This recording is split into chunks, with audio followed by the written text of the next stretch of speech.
Hey guys, welcome back to the channel. Today we're going to be reviewing or troubleshooting a Toro Timecutter no start. So this is just a little tip for where to start if you own one of these time cutters and the machine doesn't want to start. So basically, first of course, make sure you have a good battery, you have a good charge. Then the next thing you should check is your starter solenoid, which is located right here. So you need a test light, and of course make sure your light is good. So right now we know we have power. When we cycle the ignition, you should see the light come on, and we do have a good starter solenoid. So we know that's not the issue. And the next thing you should check on these time cutters, which is the biggest thing that fails, they have electronic park brake module, which is located right here. So if this thing stops working, that will basically shut your mower down and will not enable it to restart. So another easy way to check that is basically with the ignition on, pull one of the levers, and what you just heard is the actual park brake disengaging. So if you don't hear that sound, then the park brake is not working, and that's probably your issue.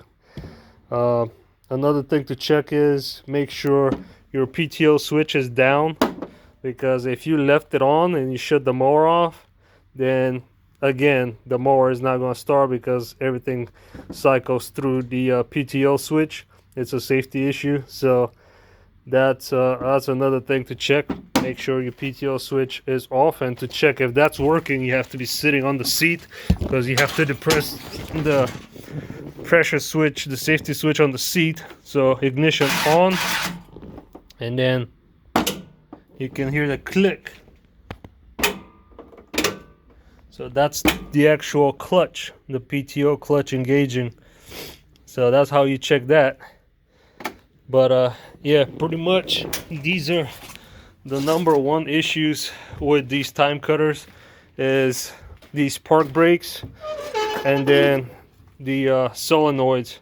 So if you have a good battery, good solenoid, and you have a good parking brake, a functioning parking brake, then you move on to the next thing, which will be the starter.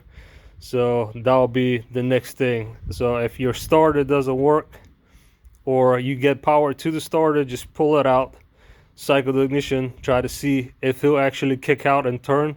Because the other thing is, depending on which engine you have, some of these, especially on the Kohlers, the magnets inside the flywheel will come off. They're glued to the flywheel. They'll come off and they'll lock up the flywheel. They'll lock up the engine.